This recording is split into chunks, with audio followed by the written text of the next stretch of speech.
Imagínate que pudieras saber cuánto dinero se ha gastado el gobierno esta mañana, o cuánto dinero se ha gastado tu ayuntamiento ayer o la semana pasada, o esta mañana, o una semana, la misma semana el año pasado. Ahora eso es posible con la tecnología que tenemos, con el internet, con los ordenadores, con los medios de comunicación que tenemos. Eso se puede hacer. Y voy a explicar cómo, pero antes unos beneficios, os voy a decir qué beneficios tendría. Podríamos fiscalizar el gasto público inmediatamente hasta el último céntimo. Podríamos saber dónde los impuestos se recogen y dónde se pagan y cuándo se pagan. Podríamos saber cuándo el dinero nuevo es impreso.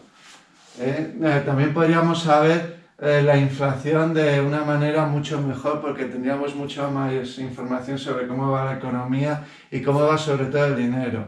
Podríamos hacer análisis estadísticos y algunos experimentos a la economía y también podríamos tomar mejores decisiones económicas. Vamos a ver cómo lo hacemos. Creando dos bases de datos. Por ejemplo, imagínate que yo voy a pagar a otra persona 20 euros y le hago una transferencia de 20 euros. Eso quedaría grabado de la siguiente manera. En el banco queda grabado claramente que yo he pagado a esa otra persona 20 euros, pero en esta base de datos lo que quedaría grabado es que 2.000 céntimos han pasado de mano de una persona individual con esta referencia AA1, que no sabemos quién es, a otra persona individual que es AA1, que tampoco sabemos quién es. Es imposible saber quién es porque la base de datos no acepta otro nombre para el pagador y para el que recibe el dinero distinto de esto. Y el concepto pues sería, por ejemplo, una transferencia privada y el lugar, por ejemplo, en Barcelona. Entonces eso quedaría grabado en una base de datos. En mi estado de cuentas yo tendría esta referencia de tal manera que yo puedo ir a una segunda base de datos que es esta verde y sabría, buscando la referencia esta, sabría que realmente este concepto de 20 euros se ha registrado en ambas y coincide, hay coincidencia. Pero yo nunca podría saber que mis números de seguimiento que realmente he pagado son exactamente estos, porque habría otros muchos bloques de datos como este por otras personas con otros números distintos y yo no sabría identificar cuál es el mío. Otro ejemplo es, por ejemplo, una persona privada paga a un taller de reparaciones por un neumático pinchado 25 euros.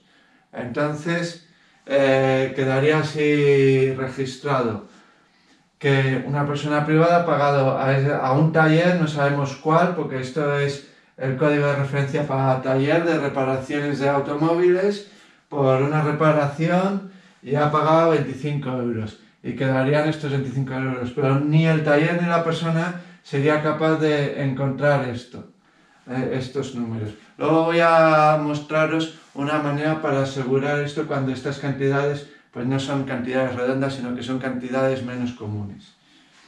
Vamos a ver otro ejemplo. Por ejemplo, si el ayuntamiento paga el salario a un funcionario.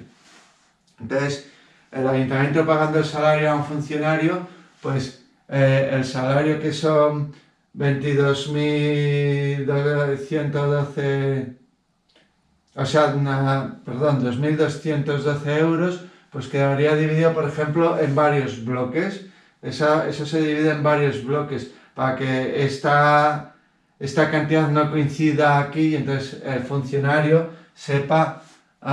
pueda saber cuáles son estos números. Eso no debe pasar, no, el funcionario no debe saber cuáles son estos números.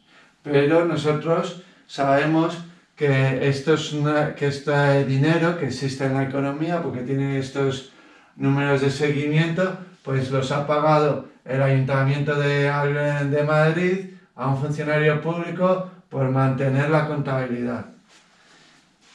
Otro ejemplo sería, por ejemplo, cuando una persona paga el IRPF, el impuesto sobre la renta de las personas físicas, al gobierno. Por ejemplo, el impuesto de la renta, pues esta persona, imagínate que tiene que pagar 25.600. Pues él tendría acceso a este hash, que es una referencia encriptada, eso es lo que significa hash, que es que está producida con este bloque de datos. Este bloque de datos o varios bloques de datos. Entonces sabríamos que ese dinero va exactamente, no sabemos de quién, pero sí sabemos exactamente a quién, porque esto es el gobierno. Entonces nosotros tenemos derecho a saber el gobierno cómo está siendo pagado nuestros impuestos, a dónde van nuestros impuestos. Entonces sabríamos exactamente a qué oficina, a qué cuenta bancaria del gobierno va esto. A lo mejor no con el número de cuenta del gobierno, pero con un número de cuenta, o sea, con una referencia equivalente.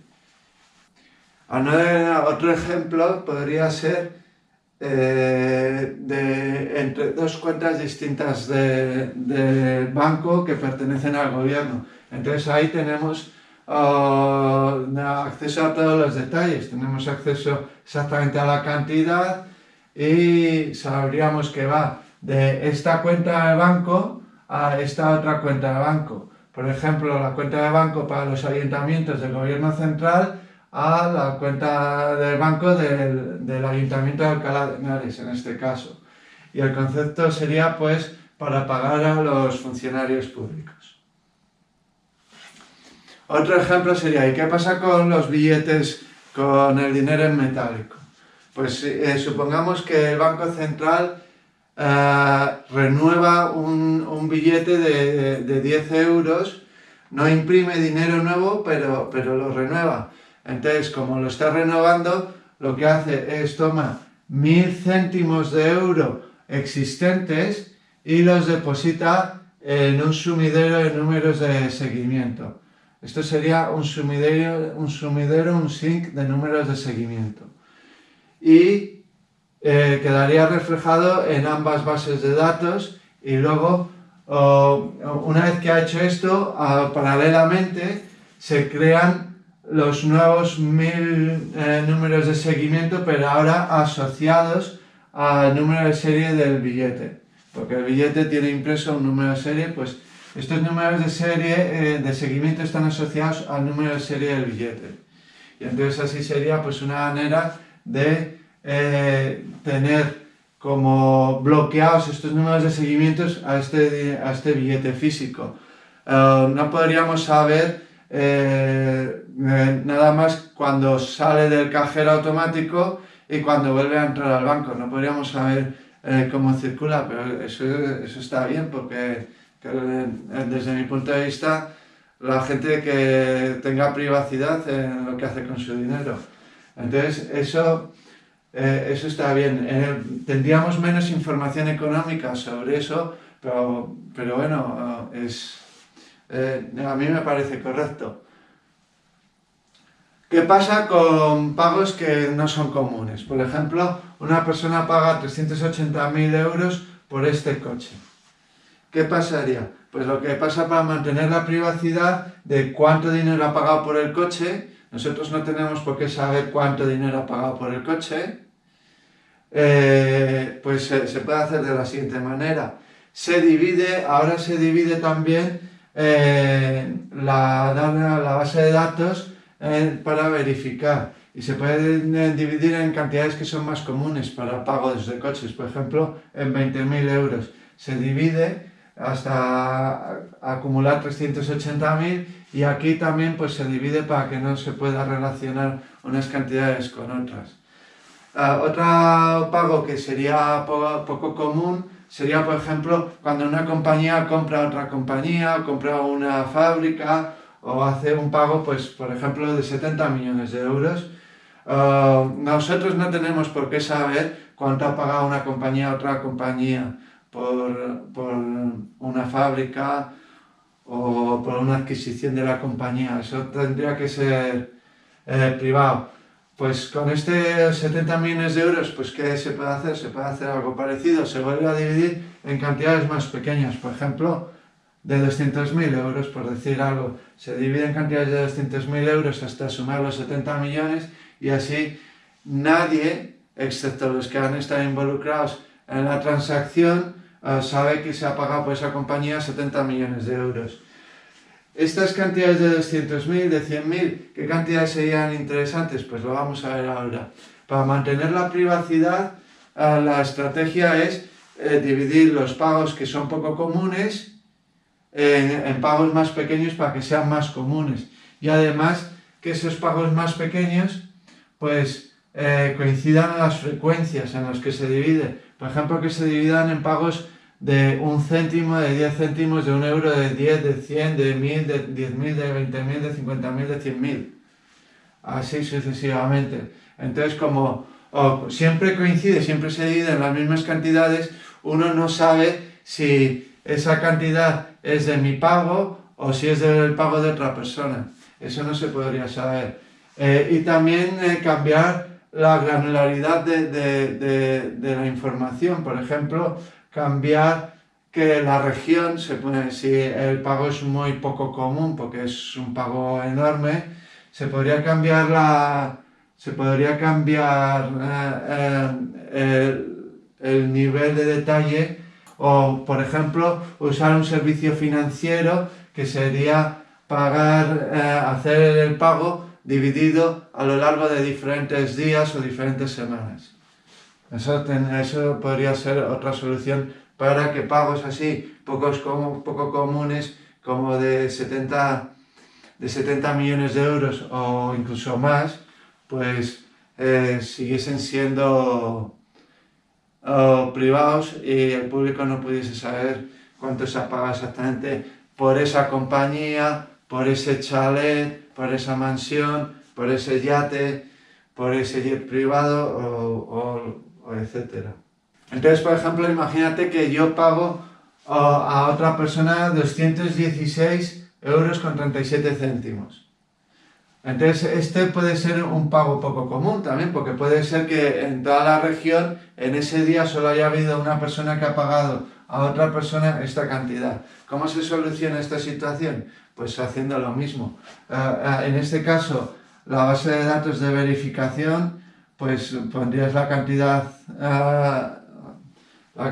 exacta, porque esto no es información relevante para nadie, porque igual que ha habido este pago, puede haber habido un pago de 300 euros o de 100 euros por mucha gente, entonces esto no revela información a nadie, pero luego este pago sí que se divide en cantidades que son muy frecuentes en esta división, con lo cual yo no puedo saber si estos 100 euros son los que yo he pagado o si son 100 euros de una transferencia de otra persona. Entonces ahora sabemos cómo podemos seguir todo el dinero, todo el tiempo y por todo el mundo.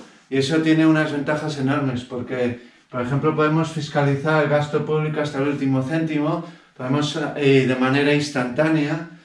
También podemos saber dónde y cuándo los impuestos se han pagado, cuánta cantidad se han pagado de impuestos. También podemos saber dónde y cuándo se ha creado nuevo dinero. La inflación la podemos monitorear de una manera mucho mejor, podemos hacer análisis estadísticos de la economía y también podemos tomar decisiones mejor informadas. Imagínate que yo quiero abrir una peluquería. Por ejemplo, podría saber si la facturación de las peluquerías en mi provincia ha subido o ha bajado en los últimos años. Y entonces puedo tomar una mejor decisión sobre si abrir una peluquería o no. Y en eso consiste las dos bases de datos. En lugar de registrar las transacciones, lo que hacemos es añadir un número de seguimiento a todos los céntimos digitales y lo que hacemos es grabar el movimiento del dinero, pero no grabar quién paga a quién, sino solamente el movimiento del dinero, con lo cual la privacidad se mantiene y nos arroja una cantidad enorme de información económica y de cómo el gobierno gestiona ese dinero, con lo cual los beneficios son enormes. Si te ha parecido interesante esta idea, por favor compártelo, distribúyelo, dalo a conocer. Esto solo se va a hacer posible si los votantes lo demandan. Los políticos van a terminar haciendo lo que los votantes les piden. Es una cosa muy sencilla, es añadir el número de seguimiento, crear la base de datos y ya está. No hay excusa de por qué esto no se puede hacer. Por favor, compártelo y muchas gracias. Mi nombre es Gonzalo García Tance.